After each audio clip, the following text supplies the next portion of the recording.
ఎస్పీతోనే అసలు సమస్య అన్నారు మంత్రి కేఎస్ జవహర్. కార్యకర్తల్ని అనవసరంగా ఇరికిస్తే కాపాడుకుంటామన్నారు. ఎమ్మెల్యేల మాట విన్న పోలీసులకు మెమోలు ఇస్తున్నారని ఆరోపించారు. అవినీతి సొమ్ముతో డీఎస్పీ కార్యాలయాన్ని నిర్మించారని ఆరోపిస్తున్న మంత్రి జవహర్తో మా ప్రతినిధి శేషు ఫేస్ టు ఫేస్. పశ్చిమ గోదావరి జిల్లాలో తణుకు ఎమ్మెల్యే ఆర్మిల్లి రాధాకృష్ణ వివాదం దుమారం రేపుతోంది. మనతో పాటు ఎక్సైజ్ శాఖ మంత్రి కేఎస్ జవహర్ గారు ఉన్నారు. ఒకసారి మనం మాట్లాడదాం. మీరు చెప్పండి, పోలీస్ శాఖ మీద ఒక్కసారిగా మీరు విమర్శలు వెలువెత్తించేలాగా ఏదైతే అందరూ కూడా రాజీనామాలకు సిద్ధం, గన్మ్యాన్లు కూడా సరెండర్ చేసిన పరిస్థితి ఉంది. ఎమ్మెల్యేలు ఎస్పీ మీద ఎంత ఆగ్రహం ఎందుకు బయట పెట్టాల్సి వచ్చింది? హార్ట్ బర్నింగ్ అనేది ఉంది. చర్యల ద్వారా ఏదైతే ఎస్పీ కొంత ఇబ్బంది పెట్టినటువంటి పరిస్థితుల్లో, వాస్తవ పరిస్థితుల్లో ఎవరైతే ఎమ్మెల్యేలు కానీ అందరూ కానీ ఇబ్బంది పడిన పరిస్థితి ఉందో ఆ పరిస్థితుల్లో ఏ విధంగా దాన్ని స్పందించే సమయంలో కొంత సమయం కోల్పోయిన మాట వాస్తవం. అయినప్పటికీ ఇక్కడ ఏంటంటే వాస్తవాలు ఏదైతే ఉన్నాయో ఆ నాయకుడి దృష్టికి తీసుకెళ్లాలనే ఉద్దేశం చొప్పునే కొంచెం అగ్రెసివ్గా వెళ్ళినటువంటి పరిస్థితి అంతా కూడా సద్దుమణిగింది. ఇక్కడ ఇబ్బంది ఏం లేదు. కేవలం ఒక పత్రికలో వచ్చిన వార్తా కథనాన్ని తీసుకొని ఈరోజు అంత పరిస్థితి తీసుకురావడం అనేది సరైనది కదనే విషయాన్ని తీసుకెళ్లే క్రమంలో కొంచెం అగ్రెసివ్గా వెళ్ళిన మాట వాస్తవం. వాళ్ళకు ఉన్నటువంటి ఆవేదన అంతా కూడా ఆ విధంగా బయటకు తీసుకురావడం జరిగింది. అంటే సార్, ఇక్కడ పోలీసులకు టీడీపీ నాయకత్వానికి మధ్య సమన్వయ లోపం ఎక్కడుందంటారు? ఎస్పీ దగ్గర తప్ప ఇంకెక్కడా లేదు. మిగతా చోట్ల అన్ని చోట్ల బాగుంది. అదేవిధంగా ఎవరైతే ఎమ్మెల్యేలు మాట కానీ అదేవిధంగా ప్రభుత్వానికి సంబంధించినటువంటి వ్యక్తుల మాట కానీ విన్న పరిస్థితుల్లో ఎస్పీ ప్రత్యేకంగా వాళ్ళని పిలిచి మెమోలు ఇస్తున్నారు అనేది కొంత వినపడతా ఉంది. అది ఎంతవరకు వాస్తవం అనేది తెలియదు.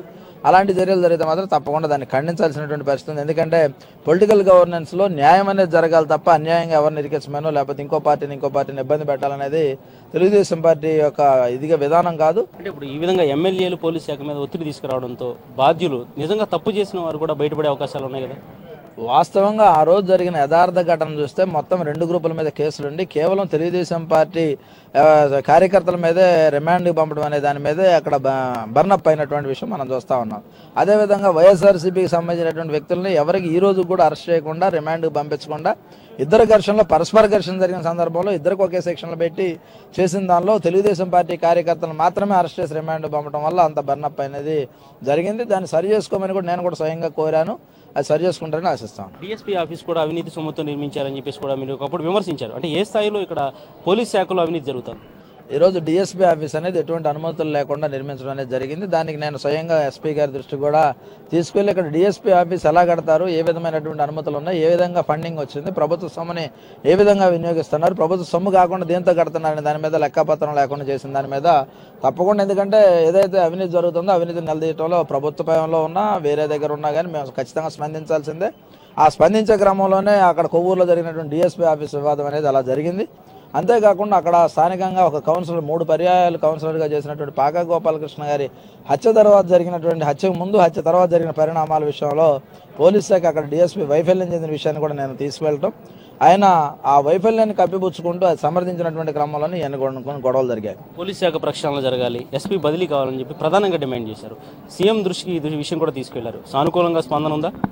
తప్పకుండా జరిగినటువంటి అంశాలు చెప్పేటటువంటి వాళ్ళు ఎమ్మెల్యేల స్థాయి వ్యక్తులు సీఎం గారికి చెప్పేటటువంటి క్రమంలో తప్పకుండా చర్యలు ఉంటాయి. అందులో ఎటువంటి అనుమానించాల్సిన పని లేదు. ఈరోజు మూకమ్మడిగా 12 మంది ఎమ్మెల్యేల యొక్క హృదయ స్పందన అర్థం చేసుకోకుండా ఉండే పరిస్థితి మా నాయకుడికి లేదు. తప్పకుండా అర్థం చేసుకుంటారు. దానికి రెమెడీస్ ఏ విధంగా ఉండాలి, ఏ విధమైన ఆలోచన చేయాలి, మార్పులా లేకపోతే సంస్కరణలు అనేది చూడాలి. అంటే ఎస్పీ బదిలీ తథ్యం అంటారు. సంస్కరణల మార్పులనే చూడాలని చెప్తా ఉన్నా. మొత్తానికి ఏదైతే నాయకులు పట్టుబట్టారో అదే విధంగా వారికి అనుకూలంగా చంద్రబాబు మాట్లాడారు, భరోసా ఇచ్చారు. త్వరలో పోలీస్ శాఖ ప్రక్షాళన జరుగుతుంది, అదేవిధంగా ఈ సమస్య పరిష్కారం అవుతుందని చెప్పేసి కూడా మంత్రి కేఎస్ జవహర్ చెప్తున్నారు. కెమెరామెన్ ప్రసాద్తో శేషోచ్చం టీవీ, ఏలూరు నుండి.